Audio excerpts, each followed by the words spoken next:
Muy buenos días. Tal como está programado desde la primera semana del semestre, hoy estamos en semana 7 y en el curso de física nos corresponde el conversatorio virtual final. Los dejo con los estudiantes. Buenos días. En nuestro curso de física vamos a presentarte que es el conversatorio virtual respecto al libro de física en perspectiva humanística que fue escrita por Alberto Clemente de la Torre, del cual vamos a introducir de momento la biografía. Alberto Clemente de la Torre nació en Córdoba el 1 de abril de 1944. Estudió Ingeniería en Física Aplicada en Córdoba, Asunción y en Brechten. Se doctoró en Física Teórica en la Universidad Alemana de Heidelberg, donde trabajó como docente, actividad que compartió durante 15 años en Alemania. También participó y conformó parte de la Universidad de Hamburgo y Wittenberg. Desde 1986 vive en Mar del Plata, donde se dedica al estudio de la física cuántica y a la investigación fenomenológica de las partículas elementales. Sus trabajos de investigación en física se basaron en física de alta energía, fundamentos de mecánica cuántica y en física en general. Han sido publicados en más de 50 artículos de revistas referenciadas internacionalmente. Realizó varias presentaciones en numerosos congresos nacionales e internacionales, además de su extensa actividad docente en física. Se ha dedicado a enseñar física en ámbitos humanísticos y realizó el libro Físico en Perspectiva Humanística, EUDEN, en 2012. Se ha desempeñado como docente e investigador en 6 universidades americanas y europeas. Es profesor de la Universidad Nacional del Mar del Plata en Argentina e investigador del CONICET. Y realizó sus estudios primarios y secundarios en Argentina y en Bélgica. Y obtuvo los siguientes títulos académicos: Bachelor of Science en Drexel University en Estados Unidos en 1968, ingeniero electrónico en la Universidad Católica de Córdoba, Argentina en 1971 y doctor Rerum Natura Física en la Universidad de Heidelberg, Alemania en 1975. Gracias.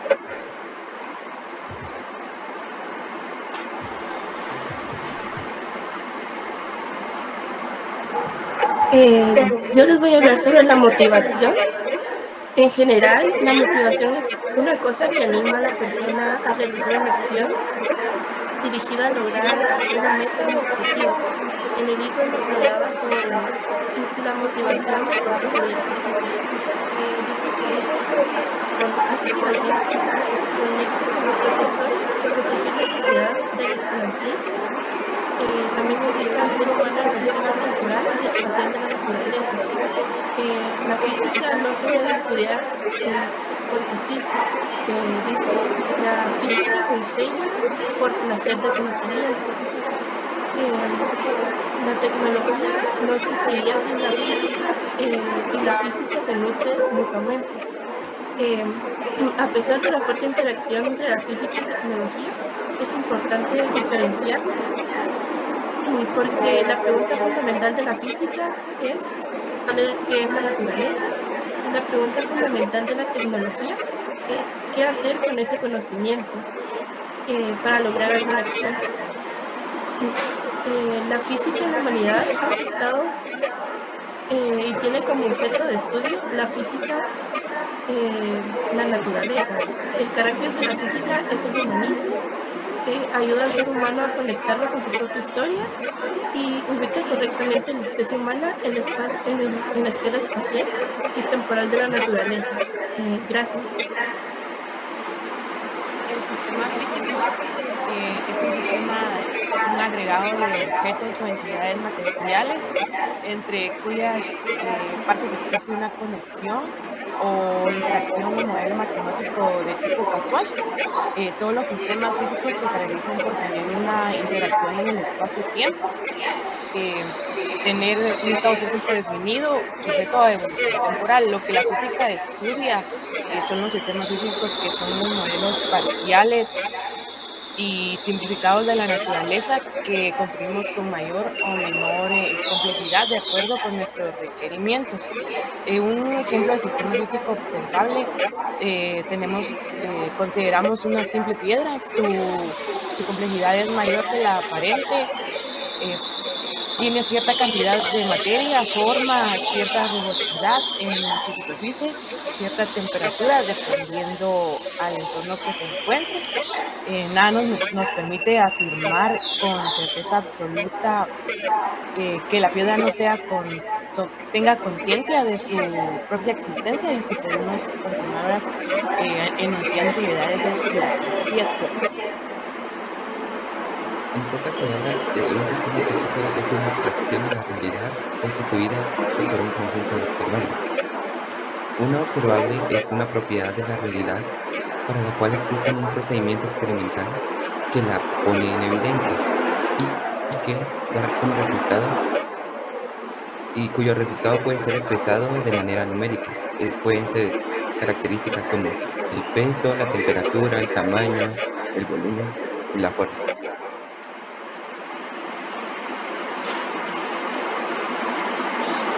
El método de la física. ¿En qué consiste? Pues en la física se proponen ideas teóricas que tratan de describir lo que sucede en nuestro entorno. Estas ideas son planteadas por lo que nosotros observamos a nuestro alrededor. Y pues, ¿cómo es que nosotros aplicamos este método? Pues es muy sencillo, con teoría y experimentación. Como dije previamente, nosotros nos planteamos algunas ideas o teorías.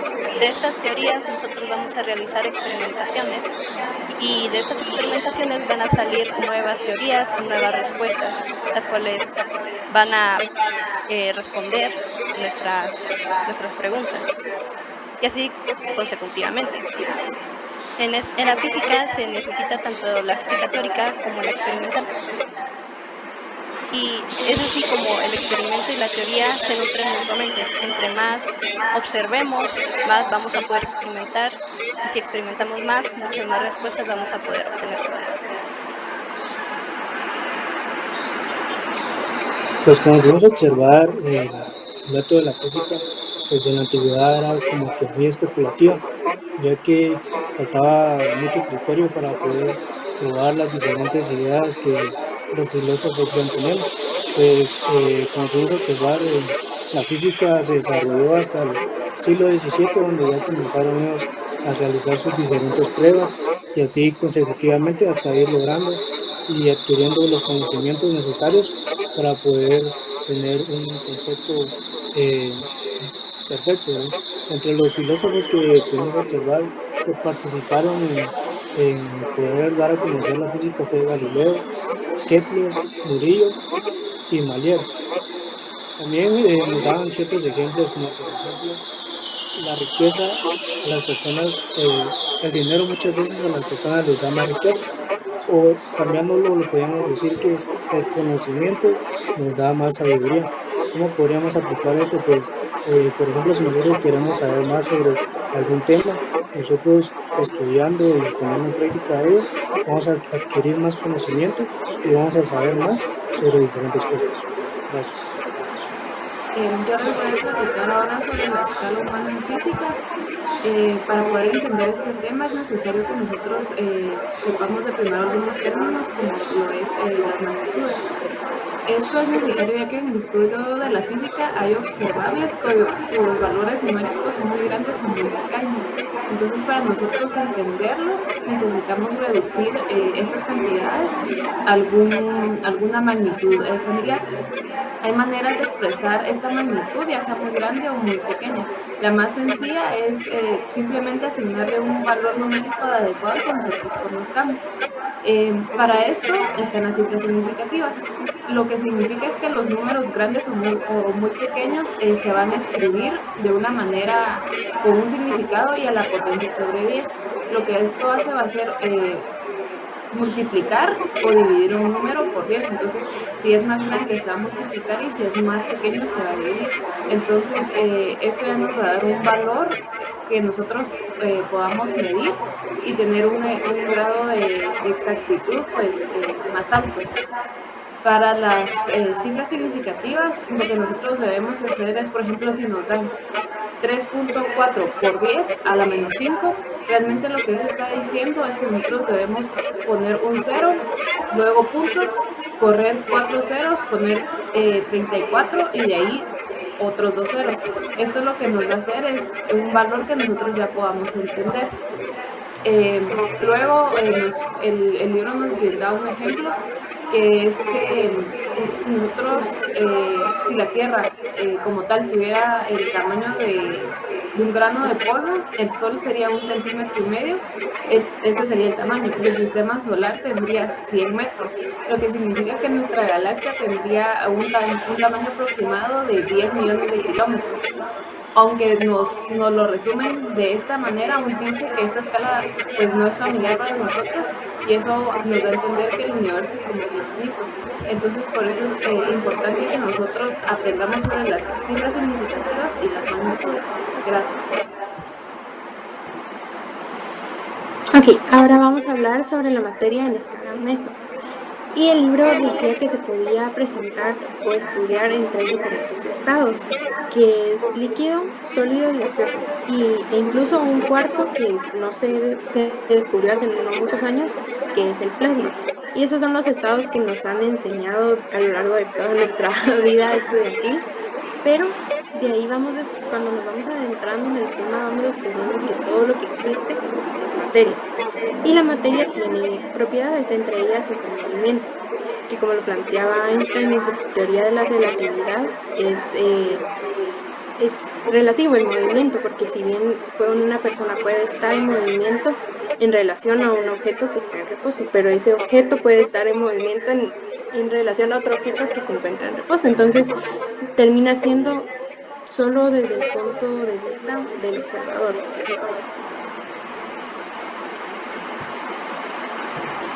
Con respecto a algunas propiedades de la materia en escala meso, es la masa. Referente a la masa, pues esto se refiere a que es una cantidad de materia o sustancia del cuerpo. Y un dato que es importante tomar en consideración es que tenemos que aprender a diferenciar que la masa no significa lo mismo que el peso. La masa es algo invariante, pero el peso depende de qué otro cuerpo la trae. La masa es la cantidad de la materia de un cuerpo y es invariante, mientras que el peso del cuerpo aumenta con su masa, pero también depende de la masa de la Tierra que lo trae. Asimismo, el cuerpo con la misma masa tendrá un diferente peso dependiendo de donde se encuentre, ya sea en la Luna o en otro planeta. De hecho, Einstein estableció la equivalencia entre masa y la energía al mencionar que la masa de un cuerpo es una medida de su contenido en energía. También tenemos que tomar en consideración algunas definiciones que se forman a raíz de la masa y algunas fórmulas que también se han generado, como lo es la densidad, que esta permite medir la cantidad de masa que hay en determinado volumen de una sustancia, y también que la masa en combinación con la velocidad genera un concepto de alta importancia en la física, que es el impulso o el ímpetu. Este sirve, por ejemplo, para diferenciar cuando dos cuerpos que tienen la misma velocidad, pero diferente masa, el que tiene mayor masa y está a la misma velocidad tendrá mayor cantidad de movimiento. Con respecto a la fórmula, la equivalencia que estableció Einstein, esta se refiere a que la energía es igual a la masa por la velocidad de la luz al cuadrado. Esta fórmula implica que la energía de un objeto que se mueve aumenta su masa apreciable a las velocidades cercanas a la velocidad de la luz. Debido a que un objeto, para poder alcanzar la velocidad de la luz, sería necesario que su masa fuese infinita y que haría falta una energía infinita para llegar a esta velocidad. Y esto demostraría que esto es imposible. Gracias. Temperatura de fusión y de ebullición. Estas son temperaturas en las que una sustancia pasa de un estado a otro. En el caso del punto de fusión es el paso de una sustancia del estado sólido al líquido, mientras que el punto de ebullición es la temperatura en que una sustancia líquida pasa al estado gaseoso. ¿Cómo se realizan estos cambios? Primeramente, si aumentamos la temperatura de un sólido, podemos hacerlo cambiar a estado líquido, y aumentando más a una temperatura cambiará al estado gaseoso. Todos estos cambios se realizan en temperatura constante. Por ejemplo, si se tiene agua en ebullición, la temperatura es de 100 grados. Si se aumenta el calor suministrando una llama más fuerte, la temperatura no aumentará, pero el hervor se hará más violento. Gracias.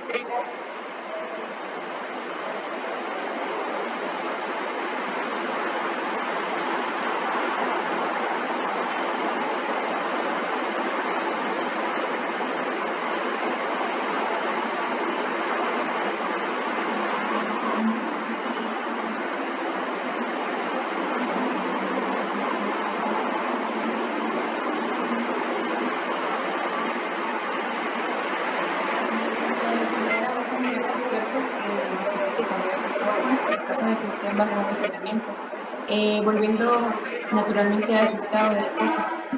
Entonces, básicamente, algunos ejemplos que podemos tener de eso es, por ejemplo, un resorte o una base de un trampolín, ya que, aunque por ejemplo en una base de trampolín, digamos, un niño brinque sobre él, y se haga como que un hobby, por así decirlo, siempre esta base va a volver a su estado natural y no va a cambiar. Entonces, por eso se dice que la elasticidad, aunque el cuerpo o algún objeto sufra de algún tipo de cambio, este siempre va a volver a su cambio normal.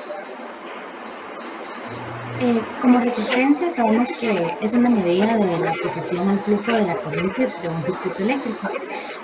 El libro nos daba como ejemplo la resistencia como cuando todos hemos jugado con un resorte en nuestra vida en algún momento. Y creo que también esto, haciéndole pues honor al título del libro que dice que es desde una perspectiva pues, humanística, creo que también podemos tomarlo para nuestra vida cotidiana, cuando tenemos que resistir varias fuerzas que a veces no podemos controlar, problemas que pues siempre están, pero que tenemos que aprender también a resistirlo, ¿verdad? Para poder siempre continuar, porque pues la vida está hecha de tantos momentos buenos como momentos malos, y es bueno tener esa habilidad de resistirlos porque no van a ser duraderos. Gracias. Presión, volumen y temperatura. Existen estudios fenomenológicos relacionados con la presión, la temperatura y el volumen. La fenomenología es el estudio de la conciencia experimentada desde el punto de vista de la primera persona. Su objetivo es describir la forma en que las cosas se nos aparecen en nuestra experiencia, la forma en que experimentamos las cosas en el mundo. Las tres magnitudes, temperatura, volumen, presión, se relacionan constantemente. Al modificar una de ellas en un gas de manera natural, las otras dos sufrían cambios. Debido a esto, los científicos Guillaume Amontons, Jacques Charles, Joseph Louis, Robert Boyle y Edmund Marriott crearon ciertas leyes a través del estudio fenológico para observar qué efectos producía cambiar una de las otras dos sobre la tercera.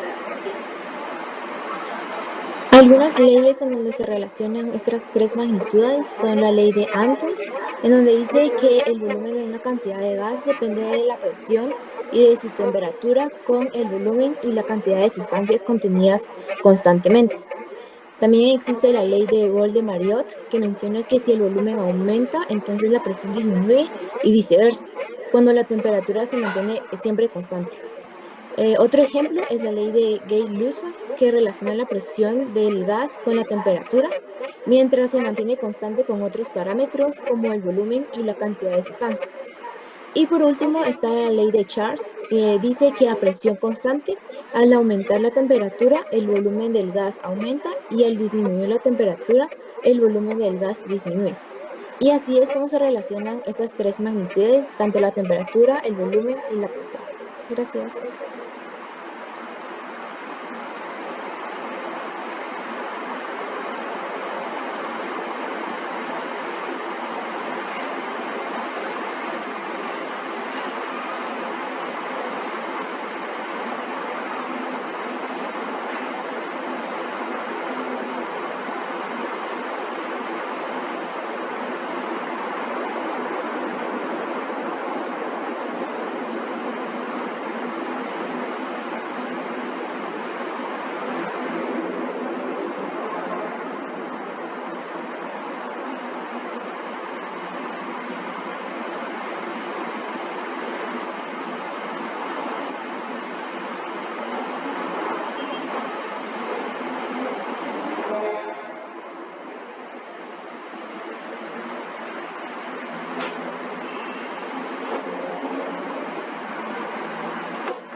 Bueno, empezaré a hablar sobre el estudio fenomenológico, y pues es el que tiene como meta describir el fenómeno sin pretender una comprensión profunda de las causas.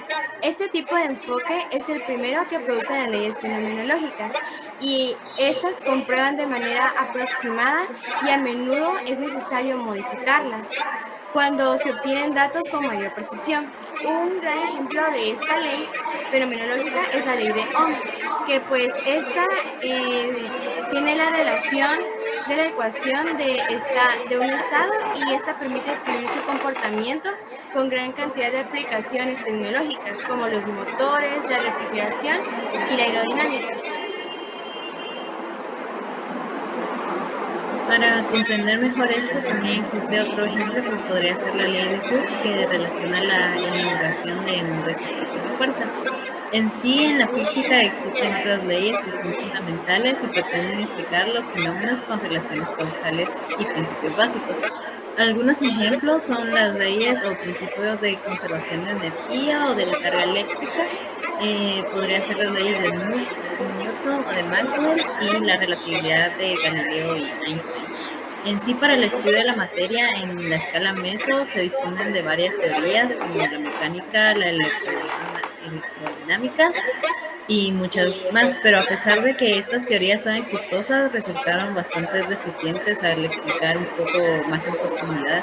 Entonces, para estudiar a nivel más profundo, a nivel atómico, es necesario acudir a teorías en la escala micro, como podría ser la mecánica cuántica. Gracias. Formalismo e interpretación de una teoría. Esta parte nos habla sobre el lenguaje que utilizamos en la física, que se basa en la matemática.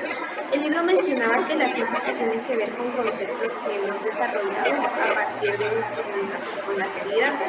Este tipo de lenguaje se divide en la teoría, que consta de un marco conceptual, y asociado a él está el formalismo matemático, que también se le puede definir como un marco formal. Básicamente, el marco conceptual son las frases o elementos de los sistemas físicos, como por ejemplo la masa, posición, velocidad, aceleración, energía, fuerza, y entre otros. Y el marco formal serían las ecuaciones de las frases del marco conceptual. Al utilizar el formalismo de interpretación, pues se le brinda a la física el lenguaje apropiado. Algo que me pareció interesante y que también lo menciona en el libro es que la matemática nos permite manipular conceptos y a partir de eso definir nuevos símbolos o ecuaciones que serán interpretados de una nueva manera. Y a esto pues se le llama método teórico experimental, donde se generan estos nuevos conceptos que se validan. Y gracias a ello hemos tenido un gran avance en la física. Gracias. Ser y devenir.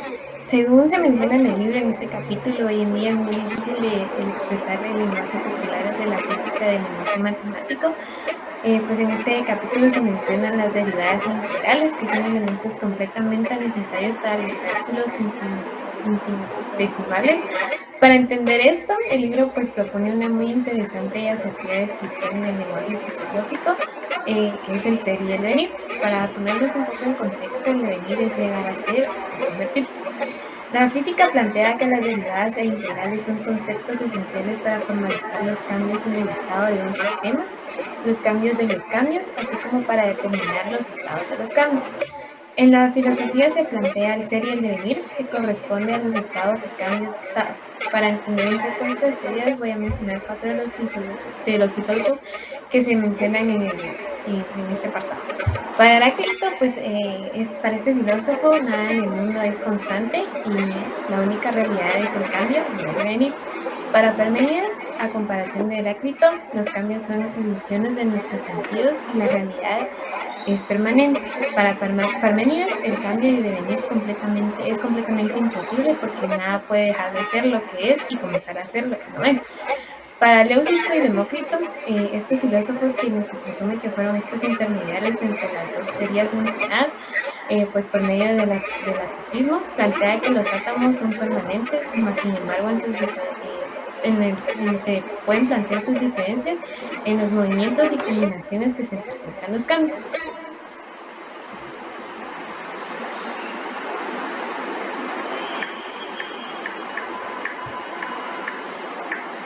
Habiendo hablado de los 3 filósofos, tenemos que Entre ellos niegan y afirman sus puntos. Por ejemplo, Heráclito asegura el devenir, pero Parménides niega los cambios. Y Leucipo prioriza el ser de los átomos, pero niega el devenir. Y la realidad consiste en un ser en cambio, y priorizamos el ser y a veces el cambio. Son dos puntos distintos, pero contradictorios, y que a la vez son válidos, y entre ellos se complementan. Debemos de poder cambiar la perspectiva y poder deducir el devenir a partir del ser, al revés, y obtener el ser del devenir, y esto justamente se realiza, lo podemos ver en la física con las derivadas y las observables. Gracias. Dependencia entre observables. Hablamos un poco de cambio. A menudo nos referimos al cambio como algo que ocurre en el tiempo, y esto le llamamos cambios temporales. Por ejemplo, la posición de un cuerpo en movimiento cambia al transcurrir en el tiempo, la temperatura de un cuerpo expuesto a una fuente de calor o la velocidad de un cuerpo en caída libre cambia con el tiempo, entre otros ejemplos. Pero no es el tiempo lo que causa un movimiento. Este puede tener sus causas, o más correctamente, no requiere ninguna causa, pero no es el tiempo lo que genera o lo que lo causa. Simplemente cuando decimos que la posición depende del tiempo, estamos estableciendo una correlación entre diferentes posiciones del objeto en movimiento y a los diferentes instantes de tiempo.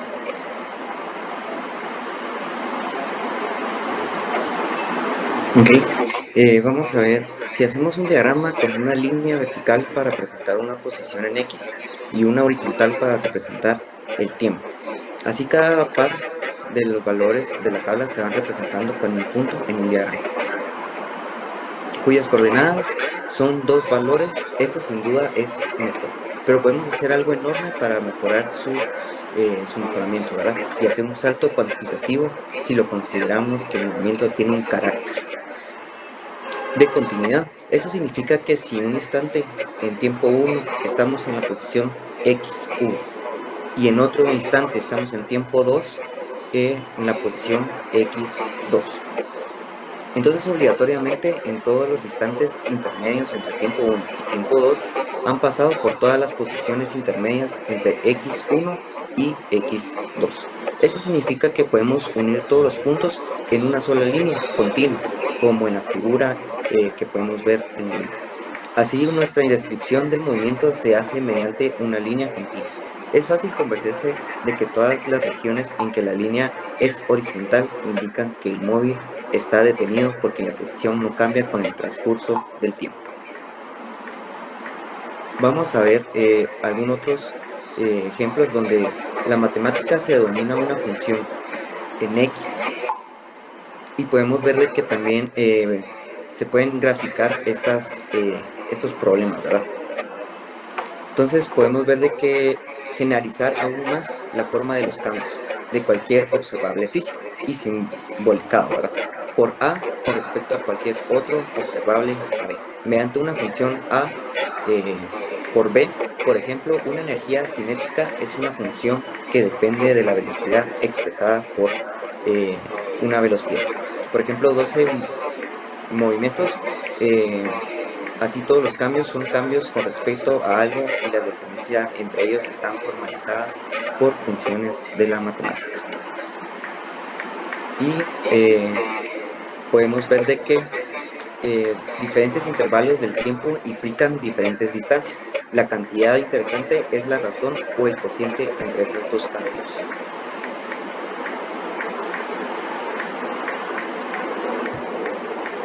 Cambios y razón de cambios. Un cambio es cualquier alteración que se produce en las características de un sistema. Puede ser de diferentes tipos, incluyendo cambios en la posición, velocidad, aceleración, energía, temperatura, presión, densidad, masa, carga eléctrica, entre otros. Un ejemplo de un cambio puede ser cuando una niña empuja una caja de madera. Entonces la niña aplica una fuerza sobre la caja, haciendo que ésta se mueva, y entonces tenemos que un cuerpo ejerce una fuerza, que es el de la niña, que la está ejerciendo, y otro que recibe la fuerza, que es la caja. La razón de los cambios en la física puede variar dependiendo del tipo de cambio que se esté considerando. Por ejemplo, algunos cambios pueden ser el resultado de una reorganización de las partículas en un sistema, mientras que otros pueden ser el resultado de la transferencia de energía o de la visión o elimina la materia. En términos más generales, los cambios en la física se pueden clasificar en dos categorías principales: cambios físicos y cambios químicos. Los cambios físicos son aquellos que alteran las propiedades físicas de un sistema, como su forma, su tamaño, su color, densidad o estado de agregación, sin cambiar su composición química. Por otro lado, si un objeto absorbe o emite energía, experimentará un cambio en su energía. Si un objeto se calienta o se enfría, experimentará un cambio en su temperatura. Si se comprime o se expande un gas, experimentará un cambio en su función de densidad. La razón por la cual se producen los cambios en la física se debe a que los sistemas físicos interactúan entre sí y con el medio ambiente. Gracias. Continuando con lo que mencionaban mis compañeras sobre los cambios, yo voy a hablar sobre los movimientos. Existen tres tipos que son los que menciona en el libro, que es la posición, la velocidad y la aceleración, que son los más relevantes para describir el movimiento de un objeto. Cuando la posición no cambia o es constante, la velocidad es nula y sabemos que la velocidad es la derivada de la posición. Menciona también en el libro que al igual que la posición, la velocidad es una función continua de tiempo y que la aceleración es la derivada de la velocidad y la velocidad es la integral de la aceleración. También se menciona en el libro que la aceleración, la velocidad y la posición son tres cantidades fundamentales de la cinemática. Las tres son equivalentes para describir el movimiento, porque dada una de ellas se puede obtener siempre la otra conforme a procedimientos matemáticos. También nos habla sobre conceptos como la velocidad negativa y la velocidad positiva. La velocidad como tal es la capacidad física que nos permite saber el movimiento en el mínimo tiempo posible. Y en cambio ahora ya la velocidad negativa nos dice que esta va de menor a cero, es decir, que va disminuyendo su valor cada instante. En cambio la positiva va de mayor a cero, lo que significa que va aumentando el valor en los instantes. Gracias. En la paradoja de Zenón, la velocidad, hablada de la velocidad instantánea, se define como una relación entre la distancia recorrida y el tiempo empleado entre ella, cuando tratamos de invalidar dos cantidades en el espacio-tiempo para tratar de determinar la velocidad instantánea. La mención, la división y pierde el significado. La velocidad instantánea, que simplemente llamamos velocidad, ya que se considera como un concepto de dos cantidades y porque se supone que las cantidades son cero, entonces la velocidad tiene una cualidad propia, en cambio se conviene como una posición ubicada que se puede cambiar. Era imposible para Parménides y su discípulo Zenón considerar que es capaz de cambiar, es decir, convertirse en ser y definir como vistos como contradictorios o incompatibles. Les parecía imposible algo de dejar de lo que es ser a lo que no es y por eso negaban todo el cambio.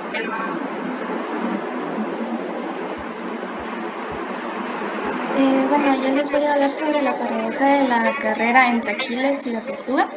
Esta paradoja se trata que Aquiles en una carrera le da cierta ventaja a una tortuga. Y básicamente esta paradoja dice, en una carrera hay uno que empieza primero, el de atrás, en este caso Aquiles, jamás podrá alcanzar a la tortuga, incluso cuando Aquiles fuera más rápido, porque recorrerían una distancia infinita intentando alcanzar el de atrás al de adelante, ya que siempre que Aquiles llega al punto donde estaba la tortuga, este se tuvo que haber movido cierta distancia. O sea que Aquiles, cada vez que llegue al punto donde se encontraba la tortuga, ya la tortuga está un poco más adelante, y así podríamos continuar hasta el infinito y nunca la pudiera alcanzar. La razón por que Zenón pensaba que Aquiles nunca iba a poder alcanzar a la tortuga es porque se tenían que sumar infinitos números, debido a que las distancias que se tienen que recorrer son infinitas. Entonces la suma de estos datos daría como resultado un número infinito. Pero ahora se ha logrado demostrar que no es así, porque se pueden sumar números infinitos y obtener como resultado un número finito. Y así pues encontraron la solución a esta paradoja. Gracias. El principio de la relatividad, como es el principio de la relatividad de Galileo, es que todos los observadores que estén en movimiento relativo constante harán equivalentes descripciones del movimiento de los cuerpos y sus cambios.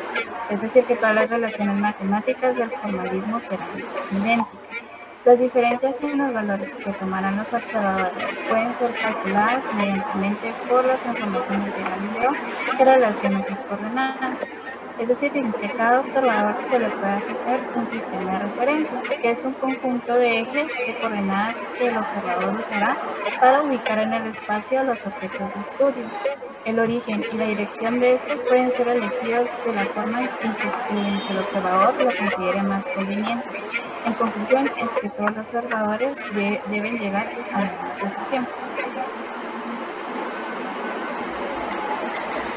Es conveniente aclarar también que en la física clásica pues, el observador podría ser reemplazado por ya sea una computadora o por un aparato mágico que registre los datos de las mediciones.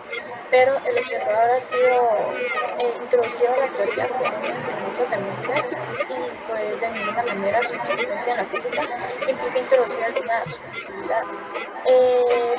También yo les voy a hablar un poquito sobre el principio de la relatividad en física y más que todo la realidad objetiva de esta pues es considerada desde diferentes perspectivas que corresponden a diferentes observadores que aplican las leyes idénticas y pues traducen las cantidades mediante las transformaciones adecuadas.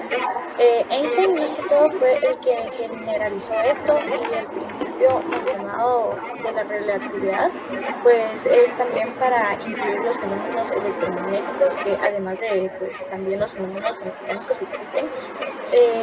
Posiblemente nunca dijo de que todo esto es relativo.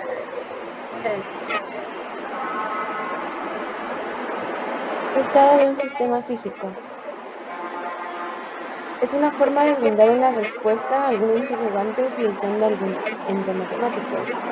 Para encontrar dicha respuesta se utilizan diferentes métodos matemáticos y no todos son utilizables para encontrar la respuesta, porque es necesario entender la teoría y entender qué fue la causa de dicho problema o interrogante.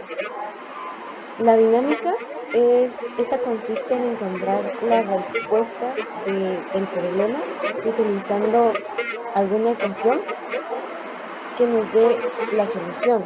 Usualmente estas ecuaciones son expresiones formales de las leyes físicas. Continuando, el sistema físico consiste más que todo en un cuerpo en movimiento. No debemos enfocarnos más que todo en sus causas principales, sobre la cual está el ente en movimiento. Y existe tres observables, que está la posición, la velocidad y la aceleración. Con la ayuda de alguno de estos observables puede representarse el estado del sistema, ya que podemos responder cualquier incógnita sobre por qué el objeto está en movimiento, ¿verdad? Sin embargo, nos está faltando un criterio para determinar esas funciones, que esta sería la dinámica, y aquí se aplican las leyes de Newton, ya que sin estas leyes podemos determinar una de las funciones, pero las dos faltantes las tendríamos que obtener por medio de procedimientos, ya sea derivando o integrando. Agradecemos la atención a nuestro conversatorio final del libro de Física en Perspectiva Humanística del autor Alberto Clemente de la Torre. Tengan un buen día. Gracias.